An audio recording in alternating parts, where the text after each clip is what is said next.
मित्रों, जय हिंद।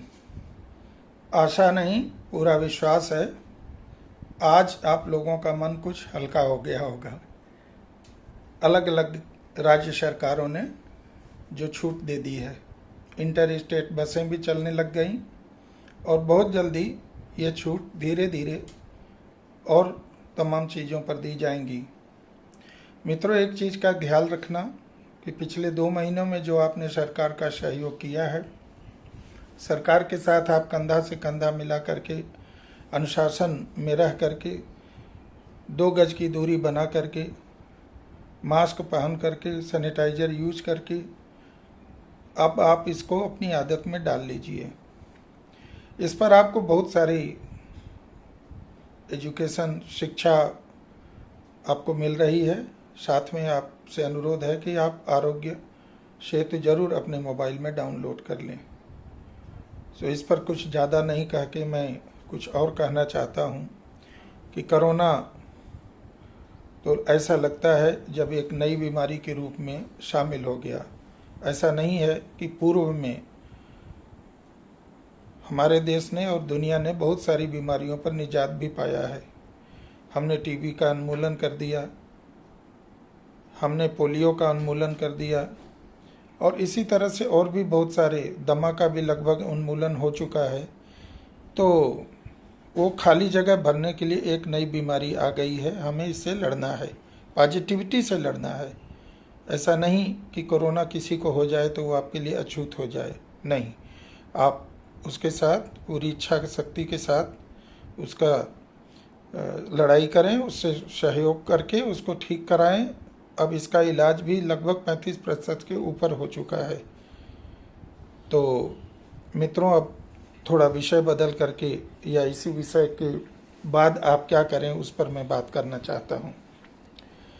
थोड़ा सा व्यू आप देखें तो हमारे देश की जो अर्थव्यवस्था थी, वो पिछले, कहने को खाली भाषण देने के लिए संसद में, विधानसभा में नेता लोग कहते थे कि हमारी अर्थव्यवस्था मूल रूप से हमारे गांव वाले चलाते हैं, या हमारी अर्थव्यवस्था की जड़ कृषि उद्योग, कृषि है। लेकिन था इसका उल्टा, जो अब आप सब लोगों को पता चल गया है कि अगर कृषि हमारी अर्थव्यवस्था की जड़ में होती या रीढ़ की हड्डी होती तो इतना सारा पलायन हमारे गांव से शहरों में नहीं होता। कुदरती कहिए या कोरोना की कृपा कहिए, ये सारा जो श्रम शक्ति थी अब पुनः गांव में शिफ्ट हो गई है, पहुंच रही है और कुछ पहुंच भी गए हैं। ये सब वो कर्मवीर हैं जो हमारे गांव की अर्थव्यवस्था को सही में अब भारत की अर्थव्यवस्था बना देंगे, मेरा ऐसा मानना है कम से कम। मित्रों, किसी भी अर्थव्यवस्था के पहियों में वित्त शक्ति होती है, श्रम शक्ति होती है, सड़क शक्ति होती है, बिजली शक्ति होती है और कानून की जो सहूलियतें हैं जिसके अंदर सरकार व्यापारियों के साथ सहयोगी की तरह काम करती है, न कि एक कर वसूलने वाली संस्था के रूप में। ऐसी शक्ति भी अब हमारे देश में है। 2014 के बाद जब से केंद्र में सत्ता बदली है, राज्यों में सत्ता बदली है, बहुत सारे रिफॉर्म हुए हैं, बहुत सारा काम घर बैठे हो जा रहा है। और ऐसे में अगर आप कहा जाए तो कुछ लोग ये भी कहेंगे कि श्रम शक्ति बेकार हो रही है, लोगों के हाथों से काम छूट रहा है। ऐसी बात नहीं है, काम बहुत ज़्यादा बढ़ रहा है। जितनी ज़्यादा टेक्नोलॉजी बढ़ेगी उतना ही ज़्यादा हाथों को काम मिलेगा। बस काम कहाँ करना है, क्या करना है और किस लिए करना है, इन 3 बातों का ध्यान रखना है।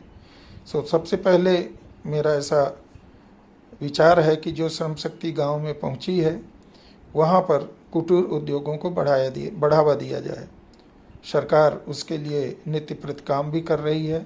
खास करके सबसे बड़े राज्य आबादी की दृष्टि से उत्तर प्रदेश में जो हमारे प्रधानमंत्री जी का कार्यक्रम है कि हर गांव को या हर जिले को कोई वहाँ की विशेष जो उत्पादन है उसको वहाँ पर बढ़ावा देना है, उसके लिए मार्केट ढूंढना है, उसके लिए लॉजिस्टिक सपोर्ट देना है और उसकी मार्केटिंग करनी है। इस प्रकार की एक्टिविटी यदि गांव में उत्पादों को लेकर के होने लगती है तो मेरा ऐसा मानना है कि जो चमक शहरों में है उससे ज़्यादा तेज़ी से, उससे ज़्यादा चमक गांव में हो सकती है। गांव में भी सिनेमा हॉल खुल सकते हैं, गांव में भी कोल्ड स्टोरेज खुल सकते हैं, गांव में भी मनोरंजन के साधन खुल सकते हैं, पार्क, स्कूल, विद्यालय, कॉलेज, यूनिवर्सिटी, ये सब गांव में भी खुल सकते हैं। इंफ्रास्ट्रक्चर के बारे में अगर कहा जाए तो पिछले 6 सालों में जितना इस देश में काम हुआ है उतना पिछले कई आज़ादी के बाद 55, 60, 70 सालों के बाद इतना काम जो हुआ है उतना 70 सालों में नहीं हुआ था। लोग इसको लेकर के यही बात बोलते थे कि इसमें कोई पैसा नहीं लगाएगा क्योंकि इसकी रिटर्न उतनी नहीं मिलती जितनी और जगह पैसा लगाने पे मिलती है। हमारे प्रधानमंत्री जी ने और उनके मंत्रालय ने और इस सरकार ने इस मिथ को झुठला दिया है। हर जगह हमारा देश का इंफ्रास्ट्रक्चर दिन दूनी रात चौगुनी के अनुसार सुधर रहा है, चाहे बिजली हो, चाहे पानी हो, चाहे टैक्स मैनेजमेंट हो, चाहे सड़कें हों, चाहे रेल हो, चाहे हवाई यातायात हो। हर जगह आप देखेंगे कि पिछले 70 साल में जो कुछ नहीं हुआ उससे अधिक इन 6 सालों में हो गया है। और अब श्रम शक्ति भी मझोले शहरों में से लेके गाँव तक पहुंच गई है, उनके पास हुनर भी है। मेरा सबसे अनुरोध है कि वो अपने हुनर को बैठकर ना गंवाएं, गांव में बैठ कर के बातें करके अपने समय को नहीं जाया करें।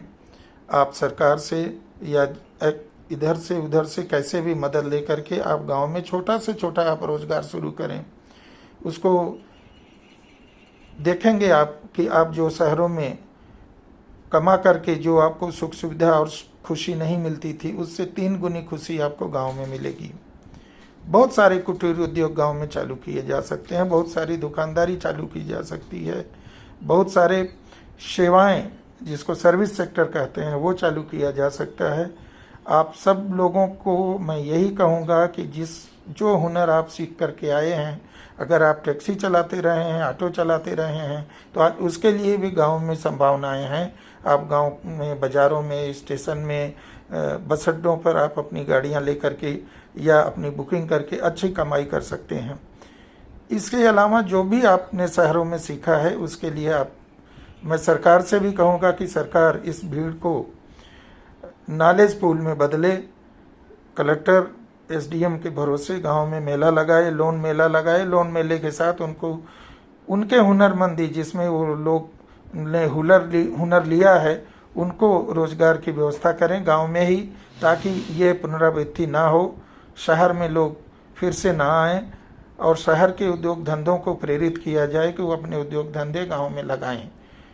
मेरा ख्याल है इससे वह भारत फिर से आएगा जब इसका कंट्रीब्यूशन दुनिया की जीडीपी में 40% होता था। जय हिंद।